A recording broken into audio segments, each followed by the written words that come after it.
Alright, ketika misalnya Anda melihat tutorial saya di Persinta, kadang mungkin saya membuat metode baru itu sangat cepat sekali, atau membuat konstruktor itu sangat cepat sekali. Itu bukan karena teks editor saya, tetapi teks editor apapun yang saya pakai, biasanya saya bisa buat seperti itu. Itu yang disebut dengan snippet.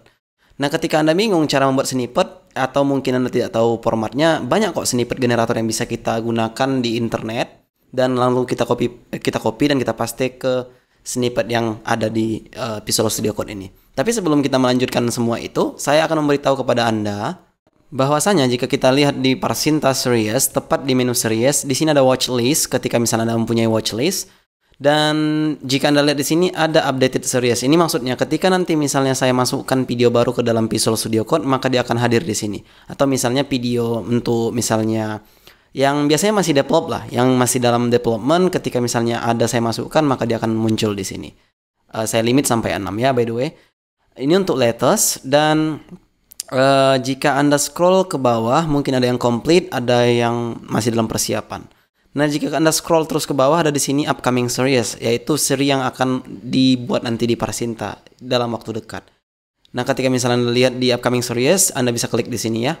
Nah, di sini makanya Anda lihat ada what's next, itu artinya apa yang selanjutnya kan gitu. Nah, di sini yang pertama Tailwind CSS 1,2, Laravel 7 karena banyak sekali yang meminta itu. Yang paling mantap adalah membangun blok dengan Laravel Phantom and Vue. Nah, jadi kita akan belajar juga nanti bagaimana autentikasi menggunakan Vue autentikasi Vue menggunakan Laravel Phantom. Mungkin Anda sudah sering melihat tutorial menggunakan misalnya JSON Web Token, tapi kali ini kita akan membahas nantinya Phantom, which is baru ya sejak Laravel 7 ini. Oke, tapi itu hanya pengenalan feature yang bisa Anda lihat di Persinta, tetapi poinnya adalah di sini sekarang kita akan belajar. Di awal video tadi saya sudah bilang kepada Anda bahwa untuk membuat snippet itu bisa dengan website, atau misalnya kita buat di sini snippetnya apa, descriptionnya apa, tab triggernya apa, lalu kita copy yang ada di sini nanti, lanjut kita paste ke sana. Kira-kira seperti itu logikanya. Nah, oleh karena itu ketika misalnya tidak tahu bagaimana cara menggunakannya, Anda bisa Command Shift P atau Control Shift P pada Mac, atau jika Anda tidak tahu itu ada di View. Sorry ya jika Anda lihat mungkin tidak ada di sini menunya, cuman kalau saya bilang View artinya itu saya bilang ini ya, kalau Anda tidak tahu gitu. Tapi biasanya kalau saya bilang View pasti mengerti semuanya kok. View Command Valid ya, jika Anda lihat di sini ada bisa kita pilih option apapun yang kita mau. Tapi yang ingin kita cari adalah snippet. Nah, ketika misalnya saya ketikkan snippet di sini, ada di sini bacaannya configure user snippets, kan gitu. Maka saya akan pilih yang ini, dan ada beberapa pilihan yang ada di sini. Kita bisa memilih bahasa apa, ya kan. Nah, tetapi untuk itu saya akan pilih di sini new global snippet file. Karena sebenarnya jika Anda tidak tahu, ketika Anda di dalam sebuah project ingin membuat snippet, dia juga menawarkan kepada kita bahwasanya apakah kita ingin membuat snippet hanya untuk project yang ini saja, which is nama folder yang saya gunakan di project ini adalah example. Maka dibilang jika ada di sini example, maka di sini dibilangnya new snippet file for example. Maka ketika misalnya nanti Anda buka project new example 2 misalnya seperti itu, maka snippet itu tidak akan ada lagi. Nah, oleh karena itu, di sini saya ingin membuat snippet untuk semua project saya nanti yang ada. Oleh karena itu, saya akan buka di sini new global snippet. Saya klik, maka di sini saya akan buat misalnya namanya apa? PHP public method. Ya kan, saya enter, maka akan langsung muncul di sini boilerplate-nya. Mungkin ada beberapa di antara kalian yang masih bingung snippet itu seperti apa sih, Bang, gitu. Nah, oke, saya akan contohkan di HTTP controller. Di sini ada post controller yang saya buat di video-video sebelumnya. Oke, saya akan hapus ini. Bagaimana ceritanya? Ketika misalnya saya type di sini _c, yang keluar tadi tuh seperti ini. Nah, bagaimana seandainya saya buat di sini math, ya kan, saya tab, yang keluar itu seperti ini. Nah, which is itu yang sangat luar biasa ya ketika bisa Anda seperti itu.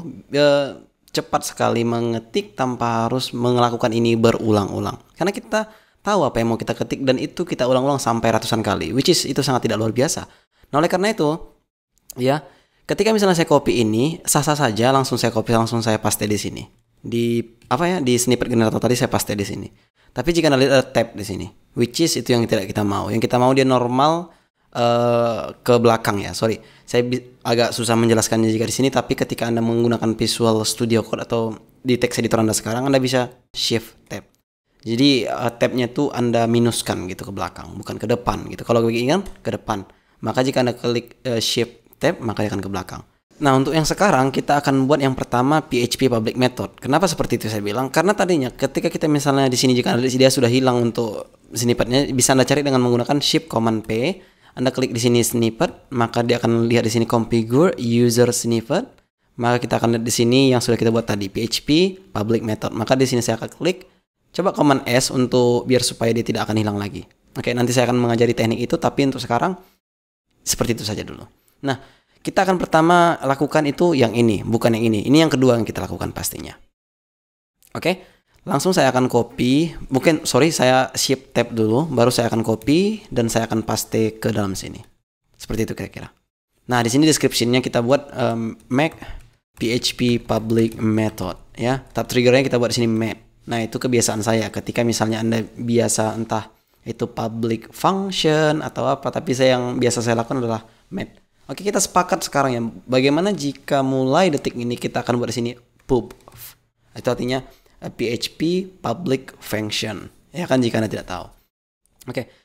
Itu saja. Dan langsung kita copy dan kita command C dan kita akan paste nanti di sini. Oke, di mana kita paste? Tepat pembuka print sampai penutup ini kita hapus.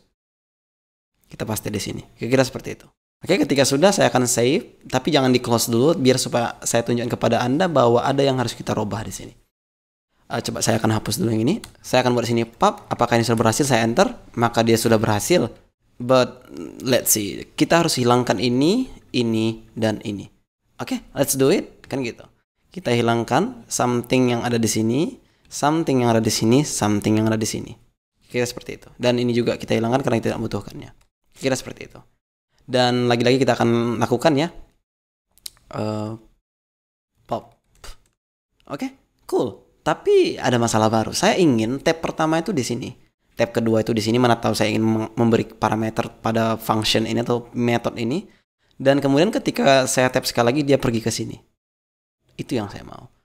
Ketika misalnya sebelumnya jika Anda lihat, yang terjadi adalah ketika misalnya kita klik pop function, maka dia langsung ke sini, which is ya, sangat tidak luar biasa ketika kita ingin cepat. Kita ingin cepat, maka kita harus programmatically membuatnya, kan gitu. Oke. Yang pertama di sini kita buat S1.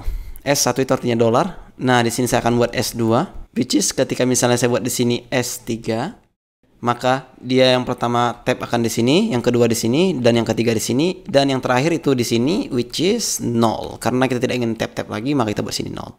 Oke, let's try again. Kita hapus. Terus kita buat di sini pop. Nah, jika saya ketik di sini misalnya show user return user. Cool. Which is this is what I want, man. Come on, kan gitu.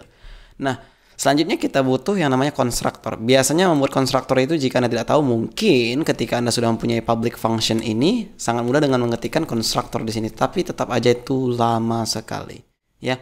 Nah, oleh karena itu saya akan copy, shift tab dulu baru copy dan kita by the way, kita langsung aja buat di sini ya. Karena kita kadang menerima parameter dari konstruktor, kita akan buat di sini tabnya 1. Dan di sini kita buat tabnya 2 dan as always kita akan buat di sini tabnya 0. Oke, kita copy dari sini, kita paste tepat di snippet generator yang ada di website. Kita paste ya seperti itu kira-kira.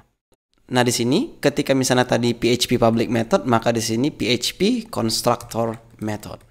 Oke, seperti itu kira-kira. Nah, di sini kita akan buat yang biasa saya lakukan lagi. Saya akan buat di sini dash C. Oke, mungkin ini agak membingungkan kepada Anda, tapi ketika misalnya Anda berpikir pub C atau C lebih oke menurut Anda, tapi menurut saya lebih seperti ini juga lebih simple. Maka saya akan pakai yang seperti ini saja.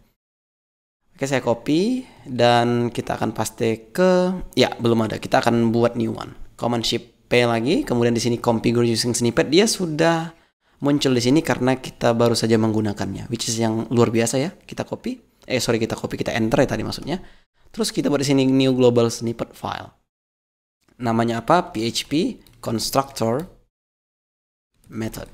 Kan gitu. Kita enter, maka kita akan paste di sini. Seperti ini. Alright, jika sudah sekarang saya akan coba langsung ya.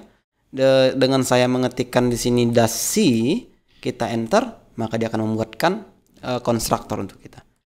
Nah, tetapi di sini ada pilihan ketika misalnya dengan mengenakan enter Anda nyaman, that's fine. Tetapi ketika misalnya Anda nyaman menggunakan tab, ya, karena beberapa user itu atau developer itu banyakan menggunakan tab daripada enter. Kalau saya, terus terang jika Anda tanya, ya saya adalah user tab. Karena saya dari sebelum teks dulunya, jadi saya selalu menggunakan tab daripada enter. Nah, tetapi itu pilihan. Tapi lama-lama ketika saya menggunakan Visual Studio Code atau PHP Storm, jadi saya terbiasa menggunakan enter jadi daripada tab. Nah, oleh karena itu, mungkin itu merasakan Anda bisa atur itu sebenarnya. Tapi ingat, ketika misalnya Anda tidak memakai, tidak diatur juga, itu sudah bisa. Seperti ini misalnya. Command C, Anda bisa tab, bisa. Tapi misalnya autocomplete ini tidak muncul, ketika misalnya tab, maka ini tidak akan bisa. This is problem, man. Kan gitu. Nah, oleh karena itu saya akan command koma, biar supaya settingnya terbuka kembali.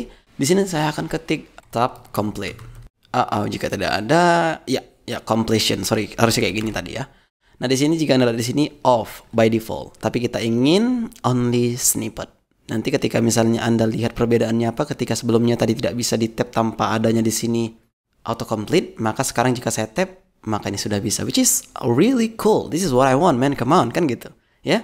Nah, di sini kita buat accept user, this user. Kira-kira seperti itu. Nah, bagaimana dengan blade-nya nanti? Bagaimana dengan HTML-nya nanti? Oh, itu sangat mudah sekali. Ketika Anda berhasil membuat seperti ini, artinya logikanya, ketika nanti Anda ingin membuat misalnya shortcut untuk membuat POM control misalnya. Anda pengguna Bootstrap. Saya anggap Anda pengguna Bootstrap, maka Anda akan menggunakan seperti ini berulang kali. POM group, Anda buat di sini label dengan kelas control label kalau saya tidak salah ya. Yaitu Anda buat sini misalnya username, terus di sini Anda buat username, terus ini Anda buat text POM control. Anda buat di sini username dan di sini username. Ya, itu yang berulang kali Anda buat. Nah, mungkin saya tidak akan melakukan ini karena ya saya tidak memakai Bootstrap, by the way. Saya jarang sekali memakai Bootstrap. Saya pakai Tailwind untuk masalah desain. Tapi ketika Anda menggunakan ini, try yourself, kan gitu. Jangan buat ini menjadi beban untuk Anda. Ketika misalnya Anda sudah bisa membuat seperti ini, artinya membuat seperti ini tuh sangat mudah sekali bagi Anda. Intinya jangan lupa Shift Tab. Nah, ketika Anda sudah seperti ini, Anda biasakan buat di sini 1. Di sini saya akan Command D biar supaya diterselect 2 kali ketika Anda tidak tahu ya. Select sekali baru Command D. Maka jika saya buat di sini 1 dan di sini saya akan buat 2. Maka di sini saya akan buat as always 0. Maka nantinya ketika misalnya saya buat nanti contohnya text fill atau kita buat di sini text fill saya ketik, maka dia akan muncul nanti ketika saya tab, maka muncul yang seperti ini. Itu sangat keren sih ketika Anda bisa membuatnya, maka saya yakin Anda pasti bisa jadikan PR untuk Anda. I will see you on the next video.